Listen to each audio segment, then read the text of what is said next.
Hello everybody, good morning ladies. My name is Laura.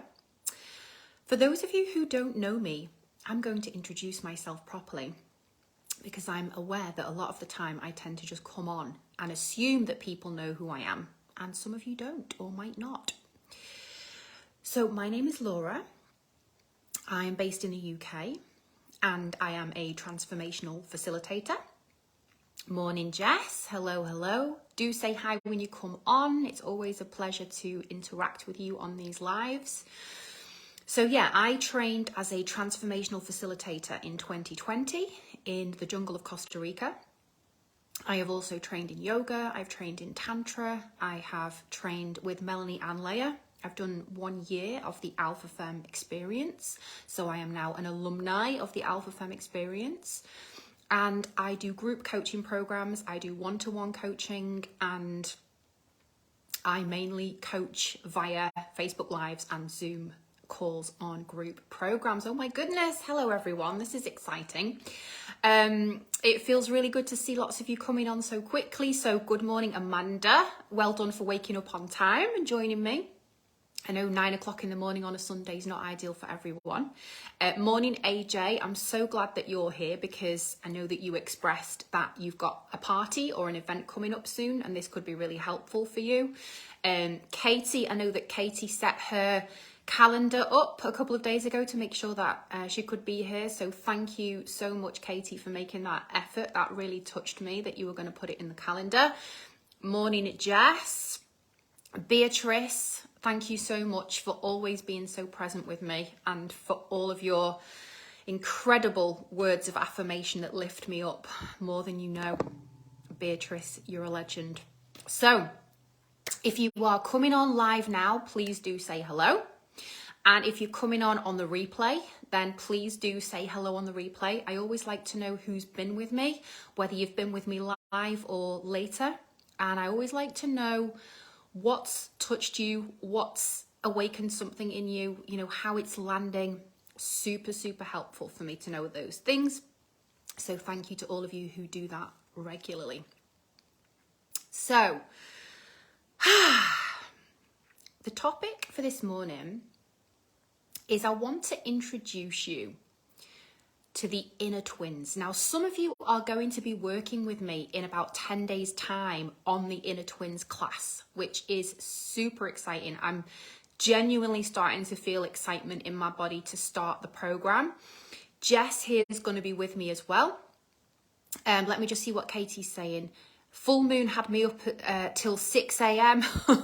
So you didn't need your alarm, Katie. Yeah, the full moon is definitely having some impact, isn't it? Whether it's sleeplessness or restlessness or excessive sleeping for some people, you know, it manifests differently for different people. But yeah, good for us to take a moment to acknowledge any impact that the full moon might be having on the collective energy field, and feel free to share how it's impacting you. So yeah, so the topic this morning is to introduce you, for those of you who are not familiar yet with this concept of the inner twins. Some of you are aware of it. You've either looked at these archetypes with me before, or you've done the program with me last year. Some of you are going to be doing it starting on the 23rd. For those of you who are just curious, for those of you who just want to know more, like, what is this? Then I am here to bring you some infotel on these archetypes.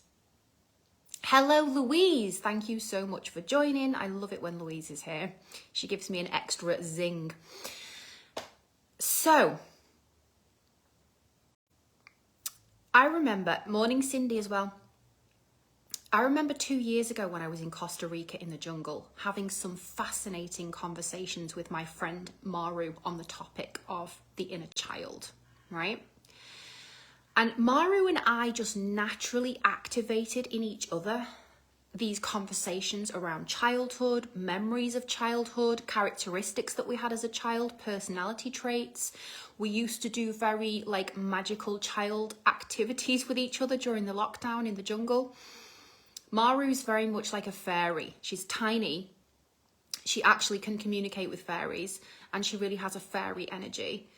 And I remember she said to me in the jungle, I really want to do a photo shoot and I wish I had some fairy wings.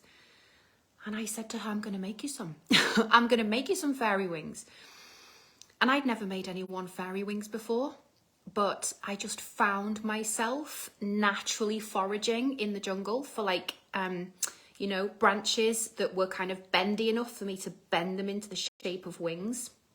And then I used different fabrics to weave between the framework of the wings. And then I like wove flowers together, like tropical flowers together, and wove them into the fabric of the wings. These wings were fucking next level, right?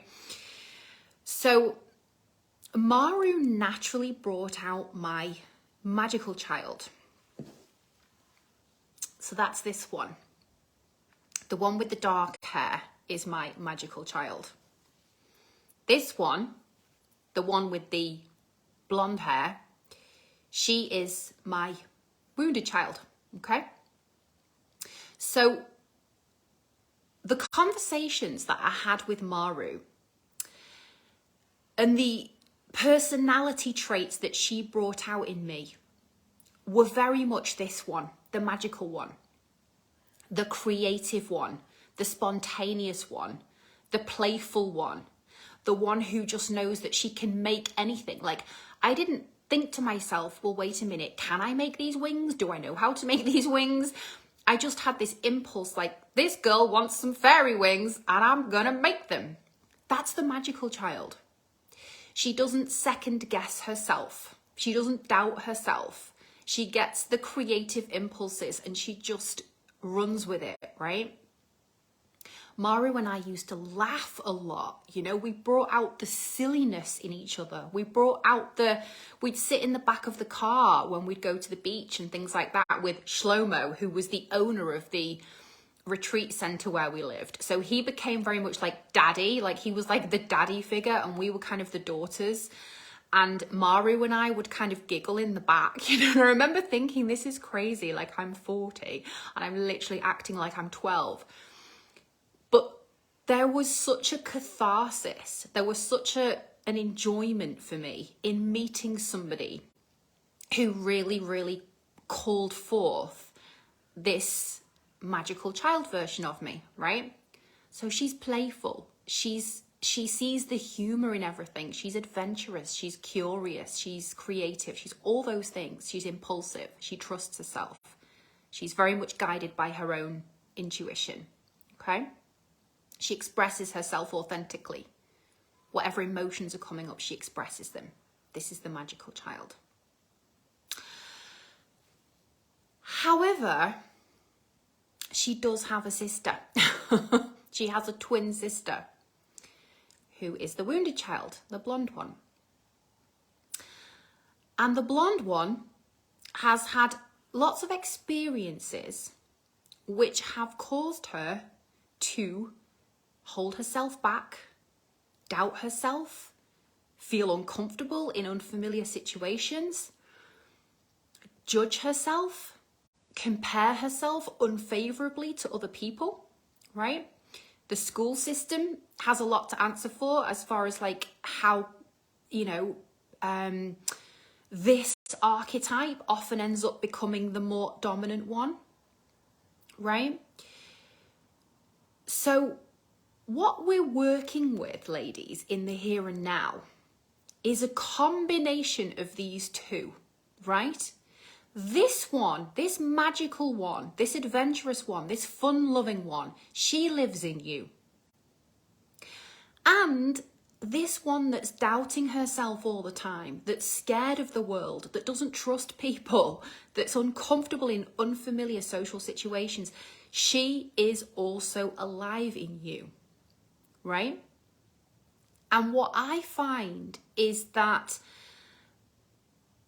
the more aware I am of these two archetypes in me, the more aware I am that they are constantly dancing around each other. Like, 1 minute I'm identified with the wounded child, then something shifts in me and I feel like this archetype is more visible. Then something else happens and this one feels more dominant, right?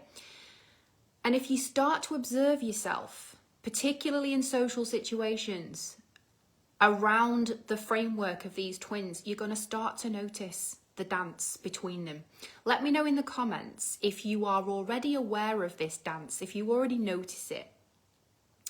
But I'm going to give you an example to make it really nice and clear for you of how this works, and then how I cope with it when this one is making herself very much known. Okay? So I'm going to put the magical child down for a minute, and I'm just going to focus on this little lady. Yeah, Katie's saying this polarity is so powerful to not bypass within yourself. Absolutely. Absolutely. AJ saying this is so interesting. Cindy saying yes, I'm aware. Amazing. That awareness is the first step to knowing how to intelligently work with them. Amanda saying yes, I can definitely feel when they switch over to be in charge. Amazing, Amanda. Amazing self-awareness. Not everybody has that awareness, and not everybody has the vocabulary, right?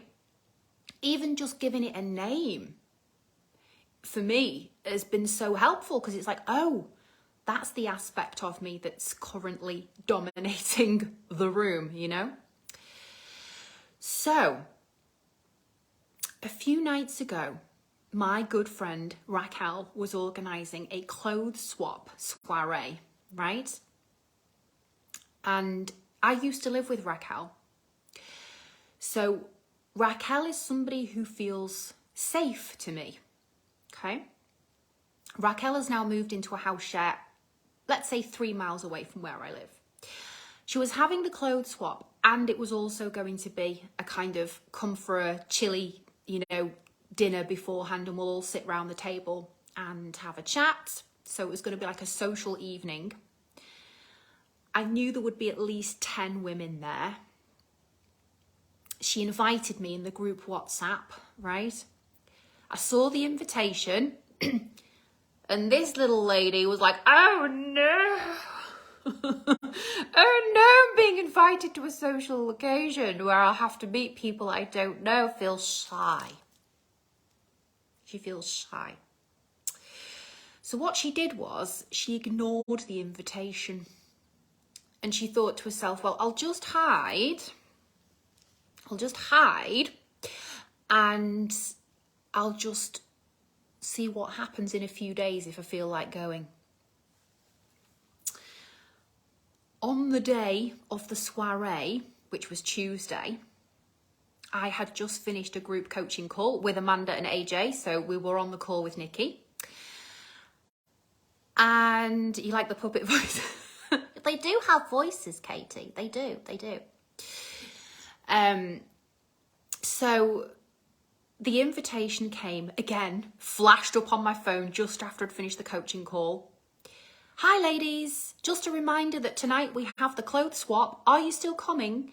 I'm wondering whether we leave the clothes swap till another time, because not that many, like a few people have said they can't come tonight, but do you want to still come for dinner? So I'm like, okay, so then we've got 2 of them in the room again. This one's like, ooh, that could be nice. Going for dinner, see some friends, have a nice chili con carne. I know that Raquel's an amazing cook. I know that Raquel gives amazing hugs. I know that it could be fun to spend some time with the girls. I feel like going out. Ooh, maybe. This little lady is like, ooh, it's a bit cold outside. I'm not sure from these string of messages whether the clothes swap's happening or it's not happening.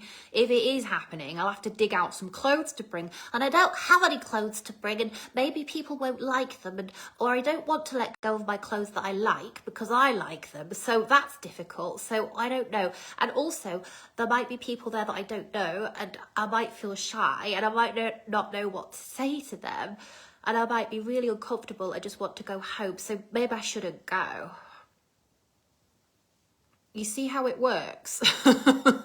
These 2 little tricksters here are often singing from quite a different hymn sheet, right? Now, what happens is that there are 3 ways of making decisions, right? There's the mind, and there's the heart, and there's the body. Now, the wounded child, okay, what happens there is, what's AJ saying? This is a new way of thinking for me. I found out just in the last few years that I'm autistic and ADHD. I've been aware of this dichotomy, but was starting to feel as though these were fixed parts of me, and I didn't know how I'd be able to switch between the two when needed. This is so super helpful. Amazing, AJ. I am so freaking happy that this is helping you to see that you can switch. Okay? So let me try and explain to you, because this is so helpful, this piece, right? The wounded child has a protector archetype inside you. And that protector archetype is the mama bear. Okay?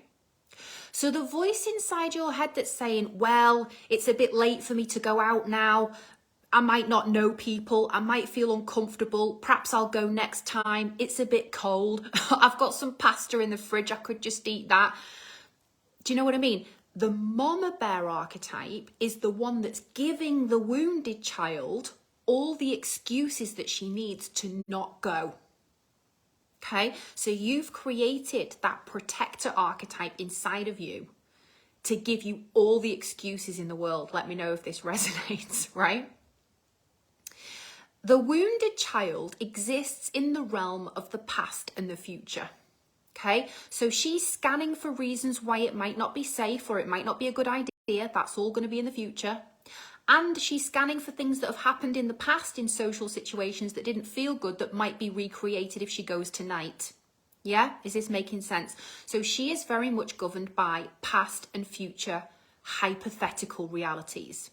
She's either imprinting past realities onto the present moment, often then almost subconsciously creating scope to recreate old patterns, or she's imagining disaster scenarios, impending doom scenarios if she does go, that might relate to future feelings that she hasn't even felt yet, so she's going to protect herself from feeling them, right? On Tuesday night, this little lady was up for it. So sometimes it's a slight tug of war between the two of them. She's saying, no, it's scary. And she's saying, but it might be really good fun. No, it's going to be scary, but maybe it's going to be fun, right? So eventually one of them's got to win, in the sense that one of them's got to decide if you're going or you're not going, right? So on Tuesday, this little lady wanted to go. She wanted to go. She wanted to meet some new people. She wanted to have a hug. She wanted to be sociable. And she wanted to eat Raquel's chili con carne. So what I found myself doing was my body decided. Meaning, although my mind still couldn't make my mind up if I was going or I was not going, I'd got up off the sofa. Yeah, there was some energy, there was some nervous energy moving around my body. Or maybe nervous energy is not the right word, but there was some kind of movement in my body where I was already too restless to sit on the sofa. Like I was moving around the space, getting ready to go. So I allowed my body to be my guide, because ultimately the body is actually more intelligent than the mind. The mind is the one full of excuses and fears holding us back. But if my body is already starting to make movements as if she's going, then I'm going, right? So in other words, I deferred the decision making to my body, to my own inner guidance system. She was already getting a nice pair of jeans on. It was almost like an out of body experience, watching myself take these steps to go. So I knew I was going.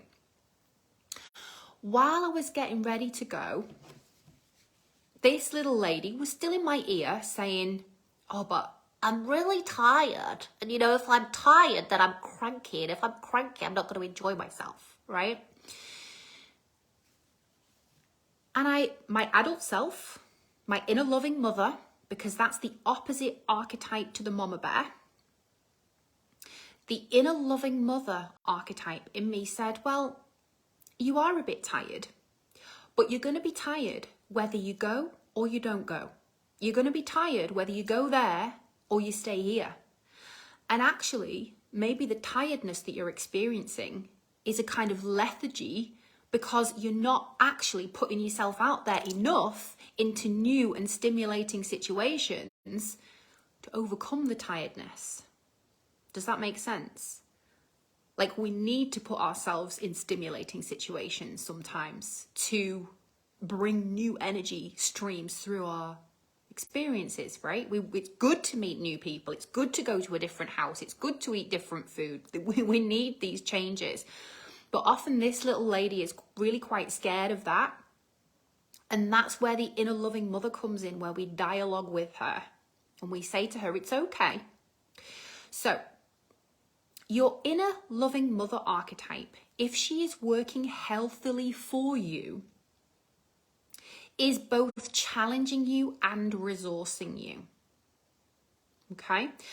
Mama Bear is at the Mama Bear archetype is either overly protecting you from anything that's remotely uncomfortable, or she's shoving you out there to the lions and saying, well, you should just get over yourself, get out there, don't, she's criticizing your fears basically, right?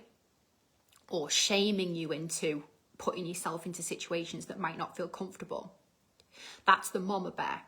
So she's either overprotecting you or overexposing you to danger or perceived danger. Is this making sense?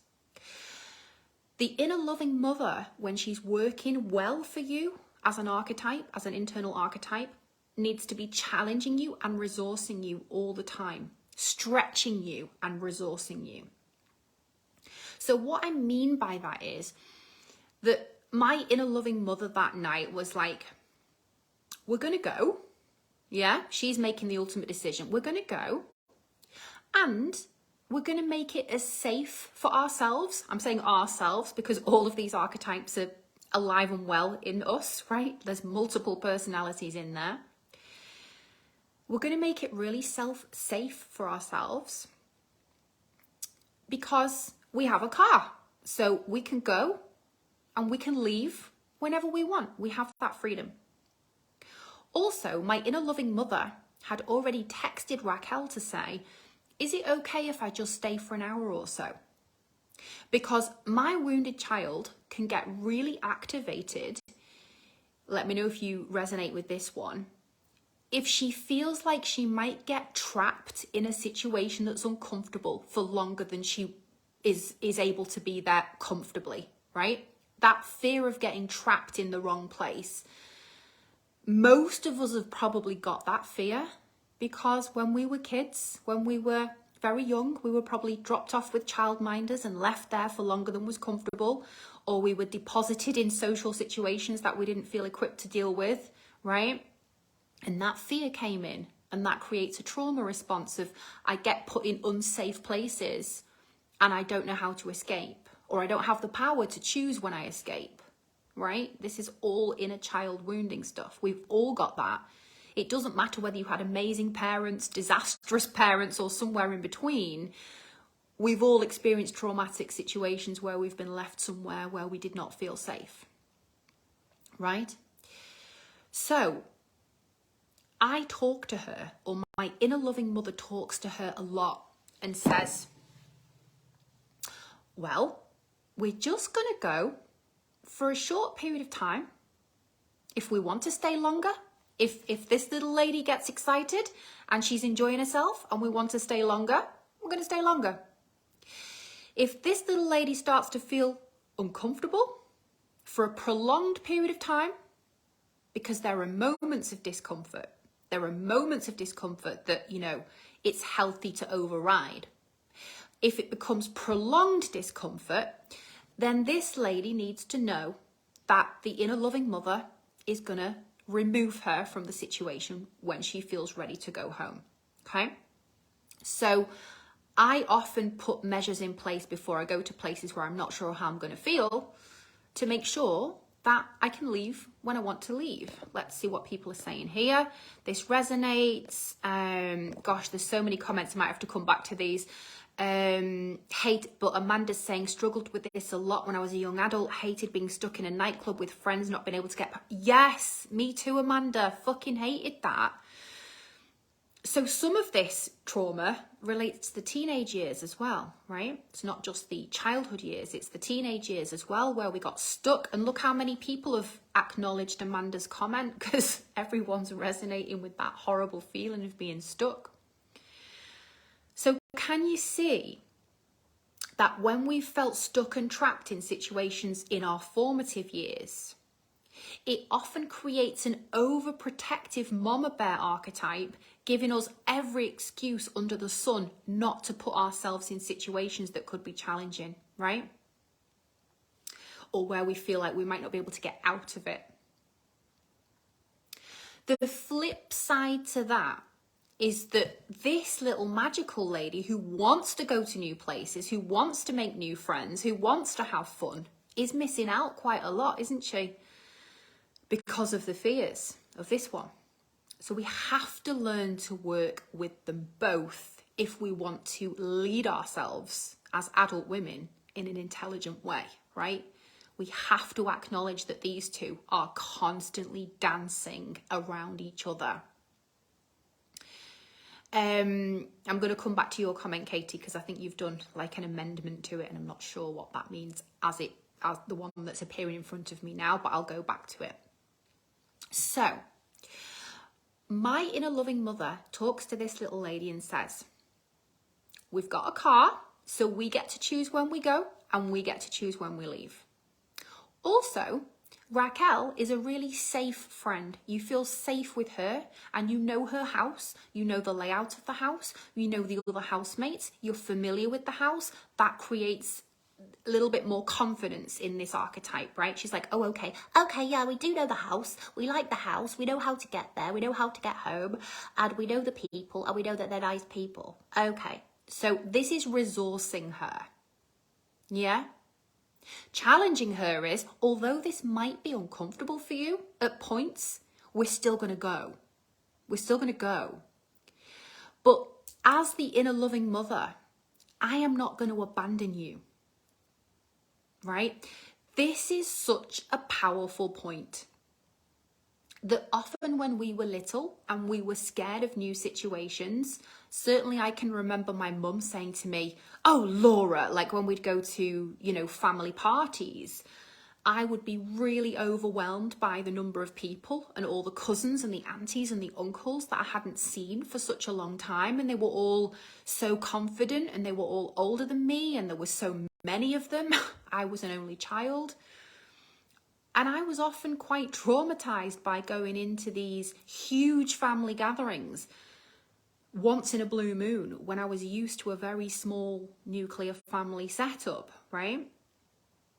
So the key point with this little wounded child is, as the inner loving mother now, we don't want to invalidate any aspect of her fear, right?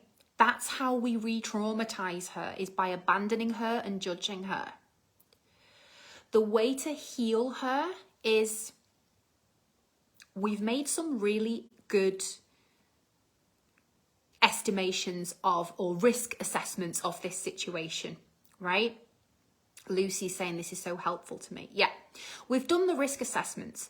Is the house that we're going to fairly close by? Yes.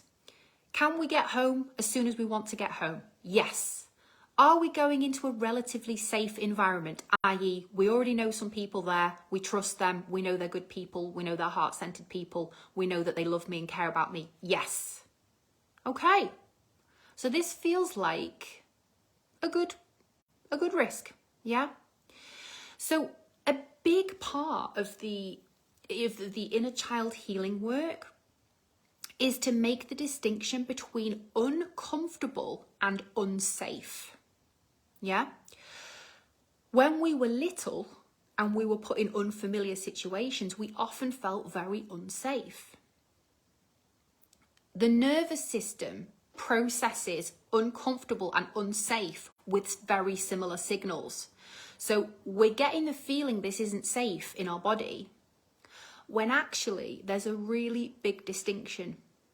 Unsafe means, I don't know, if I went to a nightclub now on my own in Manchester city centre, a nightclub that I'd never been to before, really crowded, with music that was jarring, with people that were either drunk or on drugs or something, that would be unsafe, right? That would be really unsafe. I wouldn't even remotely contemplate putting myself in an unsafe situation. But uncomfortable means it may not feel comfortable all of the time. And I'm going to breathe through the moments where it's uncomfortable because I trust that I've made enough intelligent decisions on whether this is a good environment for me to put myself in, that on balance, I know that I'm not in an unsafe situation. Does that make sense? There may be moments of discomfort. It's not the same as unsafe. Yeah? So when I arrived at said household, hello, Nikki, I was greeted by Raquel, who opened the door. Now, Raquel loves me, so she very much looked at me with the eyes of love. And I could see that she was really happy to see me, okay? It's really important that your inner loving mother takes an inventory of these cues, right? So that you're creating more circumstantial evidence for yourself in favor that this is a good choice and I'm safe and I'm loved here, versus the wounded child who's going to pop up and look for a million reasons why it's not safe, or she's not welcome, or she doesn't belong, right? So I made a conscious acknowledgement of how warmly I was greeted to resource myself, like I'm safe here, I'm welcome here, right? As I went into the kitchen, I saw that there were some people in there that I don't know. And I thought I was going to be the first one there because I got there quite early. So part of my preparation for this event was kind of saying to myself, I'm going to get there quite early so I'll have a chance to settle in before other people come that I don't know. But that wasn't the case. So sometimes we have to have a certain amount of flexibility internally, right? Like, oh, I was expecting to have like some one-on-one time with my good friends who've invited me. That's not going to happen. Recalibrate. I'm still safe. I'm still not unsafe. I'm still okay, right? So I queued up, I got my chili, and then we all sat round this big sort of oak table. As I sat down at the table and looked around the table and realised that they were predominantly people I don't know, this little lady started getting a little bit activated. She was like, oh God, I don't know these people, and they're all kind of sitting down the other end of the table, and I'm at the head of the table, but nobody's directly next to me, and now there's an empty seat, and now I look like a freak because no one's next to me, and I'm lonely, and oh God, why am I here? Let me know if you have similar voices in your head in social situations. And I said to her, it's okay. It's okay, baby girl. I know that right now you feel very fucking uncomfortable because you've just sat down with your chili at the opposite end of the table to everybody else, and you don't know them, and they don't know you, and nobody's introducing themselves to you, and they're all just kind of like, I don't know, talking to each other about festivals they've been to in the summer, and I don't fucking know because I don't go to festivals because I'm a hermit. So I said to this little lady, we are having a moment of discomfort. We are having a moment of discomfort. Let's breathe together. Let's breathe together for a few minutes and just acknowledge that we're uncomfortable right now. It's okay. We can be uncomfortable together. We're both uncomfortable. Do I imagine that we're going to stay uncomfortable for the whole soiree? No.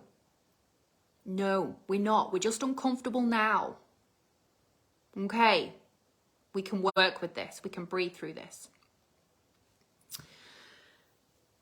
everyone say, yeah, Lucy can relate, Beatrice can relate to the discomfort, Jessica can relate. Okay, so we're all relating. It's just that we don't fucking talk about this shit, do we? Not really. We just all pretend that we're more okay than we are. So, out of the corner of my eye, while I'm sitting at the end of this table feeling really fucking uncomfortable, I spy my other housemate or my other ex-housemate coming down the hallway. Now, bizarrely, she's in her own house. She is approaching this dining table with various people gathered around it eating the chili. As she approaches, I can see that she looks fucking uncomfortable as she's in her own house. Yeah? I can see that her inner child is feeling shy to approach the table in her own house. So it doesn't make any difference whether we're hosting, whether we're attending, whether it doesn't make any difference. We're all going through these different emotions in social situations, right? So as I see her come in, amazing AJ, I'm fucking delighted. I really, really am. I love it when what I'm teaching helps people in real life situations. I get such a buzz from that. Now, as this lovely friend of mine is floating towards me, I naturally reach out my left arm, right? And I put my left arm around her waist. So we're hugging. So she's standing to my left and she's hugging me. And I've got my hand around her waist. And we have this really deep hug. We're not talking verbally. We're not communicating verbally. But the way she's holding me, I can feel that she can feel that my inner child really needs some soothing and some reassurance in this situation. Now, in the past, I would have judged myself so harshly. You know, like, why do I, what's wrong? Well, first of all, I wouldn't have even let myself receive a hug like that. Let's start from the beginning. I wouldn't have even let myself receive such a deep and long and loving hug. 2, I would have massively judged myself for needing it. I would have been like, God, what's wrong with you? It's just a gathering round a table, for fuck's sake. While she's hugging me, I feel like I want to cry, right? Again, in the past, I would have been like, internally, Mama Bear would have been saying to me, oh my God, get it together. What's wrong with you? Why do you want to cry? You're just literally having dinner with some people. But the inner loving mother, which is the more dominant archetype in me now, is just like, emotions coming, tenderness is present. Can I allow myself to receive the depth of this hug? Yes, I can allow, my inner child never got hugs like that when I was a child, when I needed that. I literally got kicked, physically kicked into rooms that I was terrified to go in and left there. So, and my AJ's crying, oh God, it's emotional, AJ. Inner child work is emotional. It really is. But I let myself receive that tenderness from my friend. And more to the point, she also let herself receive that tenderness from me. You know, that was a reciprocal moment where we both recognized that our inner child felt a bit unsafe and a bit, wobbly. And we held each other in that very deep acknowledgement. Very deep, wordless acknowledgement. And I let myself receive that hug for as long as I needed it. Now, hi Mirkez, morning. Welcome, welcome. We're deep in it here. The emotions are high, the tissues are out.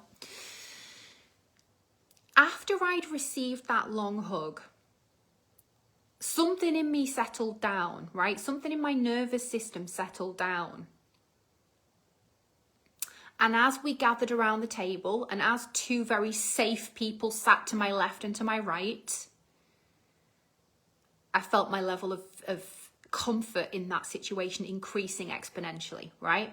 Because I've allowed myself to be resourced. Thank you, Jess, by the way, for all the support you're giving people in the comments now. Really appreciate it.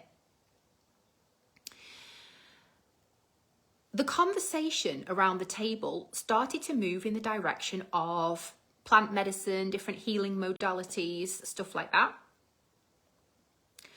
And my mum had recently had an experience, which I won't go into because it was her experience, but let's just say that she had recently tried a new healing modality that she'd never tried before, that was quite adventurous for somebody of her age. And my 2 ex-housemates knew that my mum had had that experience, and they asked me about it. And I started to share a funny story about something that had happened that my mum had experienced on that healing weekend. It wasn't like I was sharing anything that was private, if you know what I mean. It was more like an anecdotal funny thing that happened with a candle nearly setting fire to a curtain, right? As my mum was about to go into a deep shamanic healing. And as I started to tell the story and people started to laugh, guess which archetype was back in the room? This little lady. My magical child loves telling a good story. My magical child is an entertainer by nature. She came out like that, you know. She was just funny and could hold the room, could hold everyone's attention, brilliant storyteller. That is a big part of my innate personality, right? When this lady, the wounded one, when she feels safe and secure and resourced, what happens is she steps aside and she lets this one shine. She lets your blueprint personality is this one. When she's safe, she's funny, she's entertaining, she can hold the room. She knows her power, actually. This one really knows her power and she knows her value. And she's so present. She's so present with the story she's telling.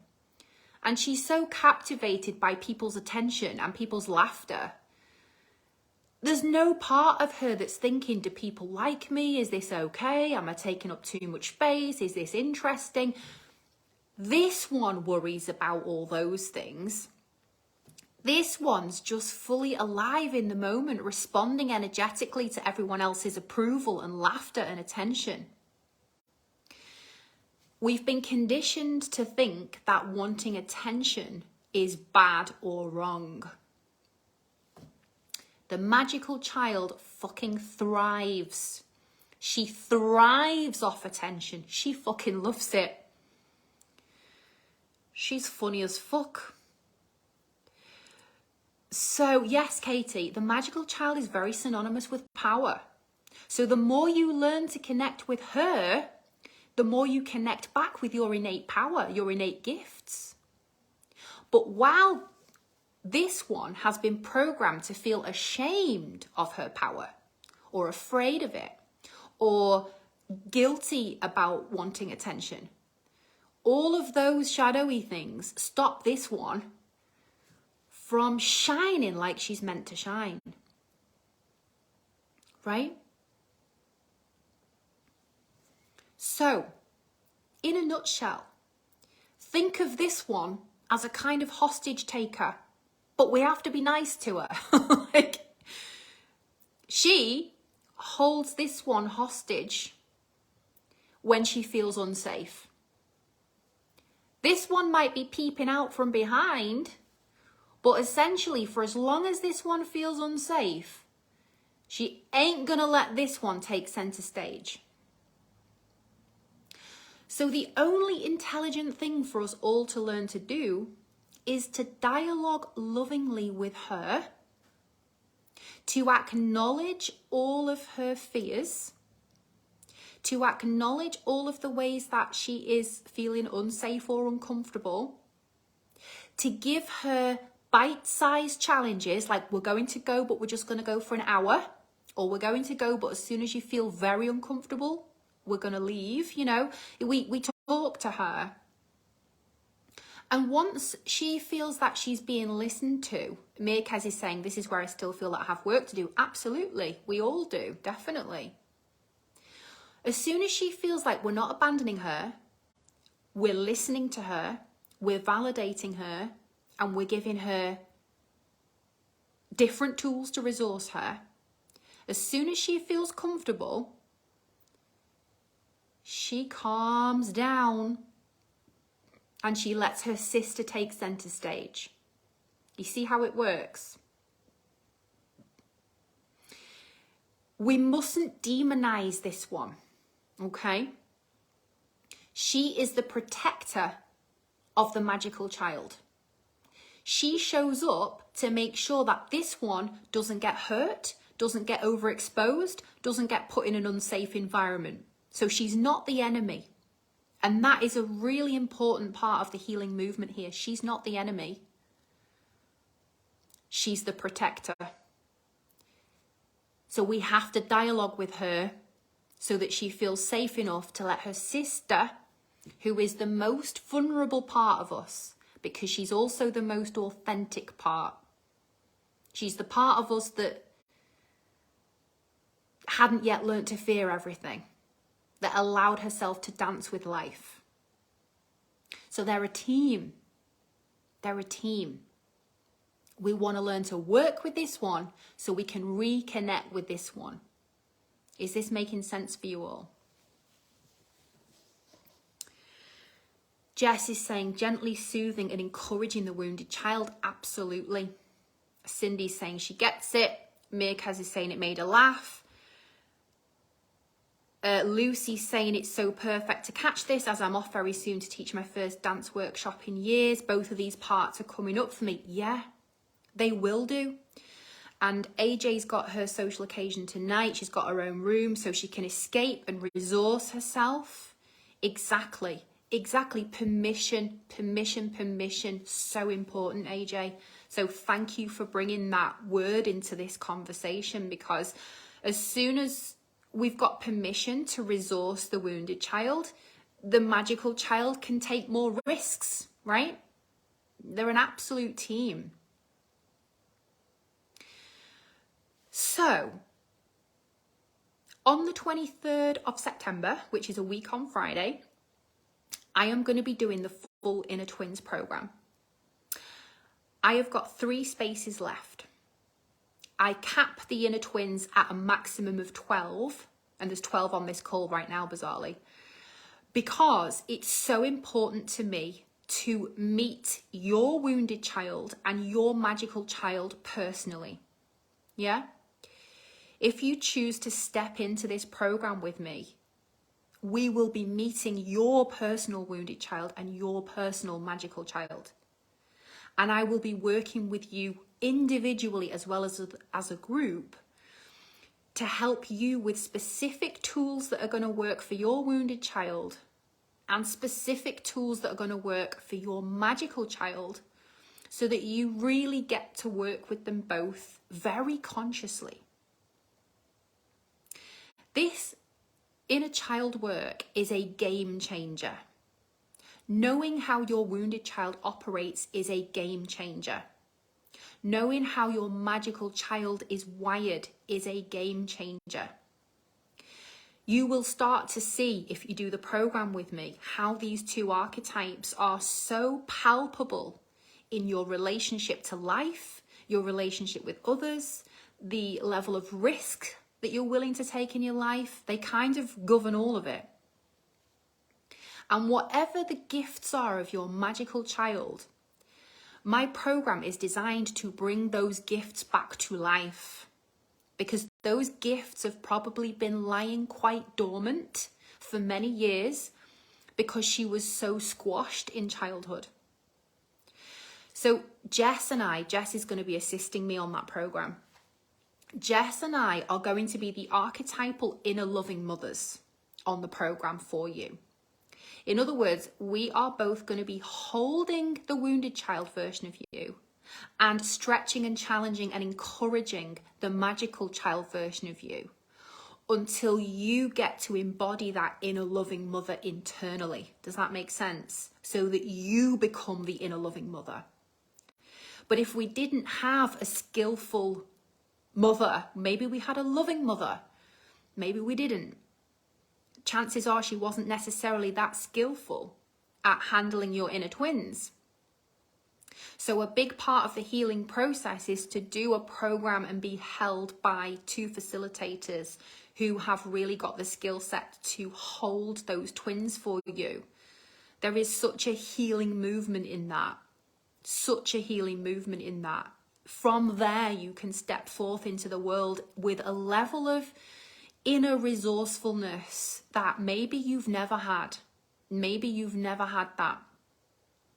Yeah, me and Jess are a good team actually, Katie, because I'm like the more like, I don't know how to describe the difference, but I guess maybe my energy is a little bit more like powerful or alpha. And then Jess is like really powerful, but in a really soft way. Like Jess really embodies the softness of the inner loving mother.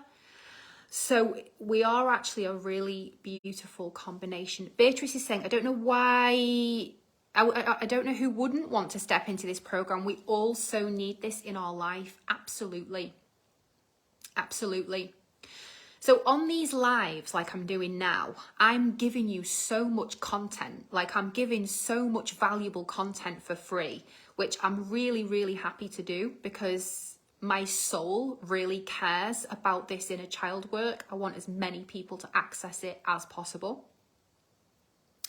But if you really want the integration, if you really want to learn the tools that I've got and that Jess has got and to make them part of who you are and how you move forward from this point in your life, then the program is the thing that's going to help you to integrate the teachings, because you will be actively working with your inner child archetypes on the program. And it takes a certain amount of courage to do that. Do not get me wrong. To go into the inner child work takes courage. So I fully admire all of you who have already said yes to this work. And I'm fully available to anyone who's thinking, I'm interested, but I'm thinking about it, but I'm going to drop my Calendly link in the comments in a minute so that if you want to book a 30-minute discovery call with me, that's something that I'm introducing now. I haven't done that before, but I want moving forwards that to be part of what I offer so that I can connect with all of you on a more one-to-one basis, even if we're not actively working together, and find out what's coming up for you and find out what areas you feel blocked in and see if there's a way that I can help you and support you. So feel free to take advantage of that. You know, that's a new offering. Because I really desire to know what's happening for you so that I can support you more. Jess is saying, I did this class last year, you guys. The holy grail of potentiality and healing for us and our children. Yeah, so Jess is a mother of 2 young children. So Jess also brings the energy of the inner loving mother working with actual children. So for any of you who have children, Beatrice, I know that you have children, then Jess is going to be such a great asset because she's going to be sharing on the program how she's put my teachings around the inner twins into practice in her own parenting.